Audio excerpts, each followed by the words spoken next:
All right, Elon Musk is saying it's time to build a fake human, a humanoid robot for, to quote, doing boring, repetitive, and dangerous work. We have Karl Brauer here of iSeeCars.com. He is an executive analyst.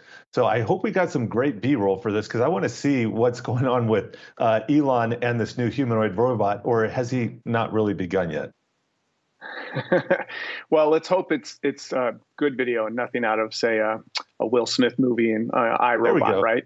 I find it funny that one of the descriptions he's got of this robot, which apparently he's calling Optimus, it's 5'8", so it's not unusually large, and he specifically mentions that it's meant to be designed so that humans can overpower it or run away from it.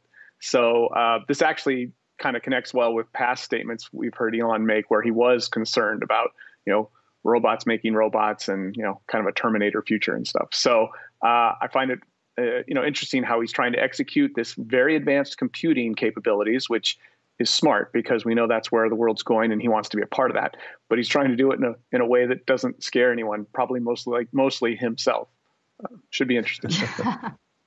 Yeah, I mean, if you look at the AI Day event, this isn't one that was necessarily geared towards investors, but Elon Musk did unveil, in addition to the humanoid robot, a new custom chip. What do you think some of the headlines coming out of the event yesterday tell you about Tesla's ambition beyond cars? Well, he's shown that ambition whether he's taking us to Mars or he's powering things through solar. He's very good at identifying trends that are coming, and if he feels there's a lot of certainly money to be made, but also I think world-changing influence that can be done through these areas, he'll jump in there. And we know again that advanced computers, artificial intelligence, they're necessary for his near-term goals like autonomous self-driving and the ability for the cars to learn and handle almost any situation. You really do need a lot of advanced computing power, but you also can do a lot of other things with advanced computing power. We think that everything from the power grid to medical care, obviously military operations, these things and more are going to be relying more and more on advanced computing. If he can come up with his own proprietary chips and his own processing power, and it proves as good or better than anyone else's, he'll be in a pretty powerful position for a lot of the future evolution we're going to see here.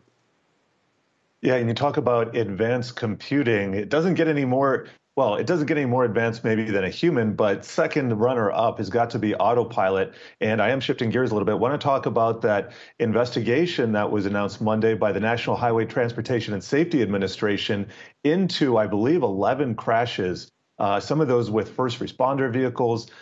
This is going to be an issue that we're going to have to deal with over the years. And because there's going to be some spectacular blowups, it's going to get a lot of headlines here. I'm just wondering, do you think Musk has gone too far, too fast here with Autopilot? And what are the fallout going to be from these investigations?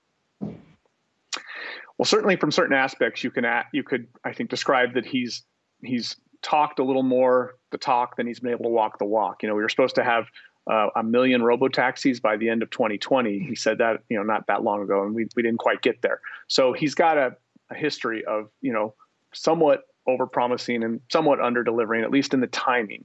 But he is good at predicting where things are going and putting himself in a position to be there. We're in the learning curve, though, as you mentioned, for autonomous driving. We're deep in the steep part of the learning curve.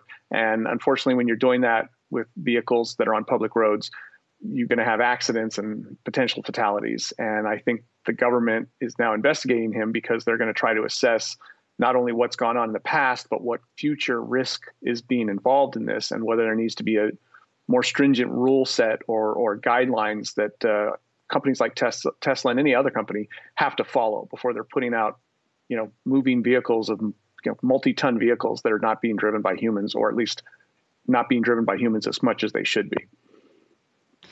Karl, on the EV space specifically, we have seen a number of the traditional players like a GM or a Ford accelerate their timelines for going 100% EV. And we've seen the quickness with which they've been able to adapt. And I wonder, when you think about the Tesla advantage, has your thought on that, your calculation around that shifted, or you think Tesla is still way ahead of the pack when we think about the transition to greener technology moving forward? Yeah, this is a great question. I love this question because it exactly targets what I have, been watching over the past 12 months, which is the idea that these companies, Tesla being the most well-known example, but there's others out there, Rivian and Lucid and a lot of these other companies that are working to create really capable electric cars, and this assumption that they're going to come in and start swooping market share from the traditionals. That was an easier story to buy and to visualize 12 months ago. The movement of the traditionals in the last 12 months, both the financial commitments that we've heard them make, but also the actual product development that we've seen them do, has made me think they're going to put up a much bigger fight. And I can't believe that the CEOs of these other companies aren't maybe having meetings going, this isn't going to be as easy as we thought, is it? The new F-150 Lightning is hugely impressive. It's more than just an F-150 with a battery pack. It's got a lot of innovative features that Ford came out with. Just 2 days ago, I saw the new Cadillac Lyriq that's going to go on sale in Q1 next year.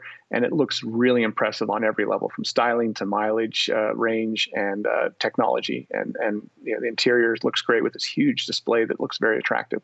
So there's a lot more going on with the traditionals in the EV space than there was 12 months ago. And I think a lot more is coming a lot faster than these startups probably expected. And I think there's going to be a much bigger battle for that market share. And the traditionals are not going to give up that share easily. And it's going to be tough on the startups.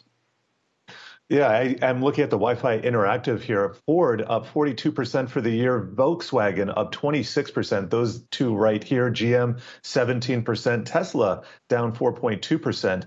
Now, we've seen a number of companies like Nikola, Lordstown Motors, pre-revenue companies that have just gotten absolutely demolished. I think this is what you're talking about here.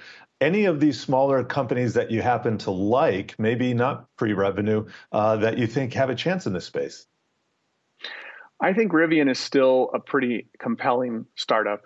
Everything from the employees that work there and the RJ Scaringe, I'm trying to remember his name, but the head of that company and the kind of people he's got working there and their histories, the vehicles that we've already seen, and really just as importantly, if not more so, the partnerships he's already made. He's got investments from Ford and Amazon. I mean, these are two huge players in the market out there. And if he starts to get orders in from someone like Amazon, and he starts to work collaboratively with someone like Ford, he'd have a lot of advantage over what he's already got done on his own. That's also very impressive. Karl Brauer, always good to talk to you. Executive analyst at iccars.com. Have a great weekend.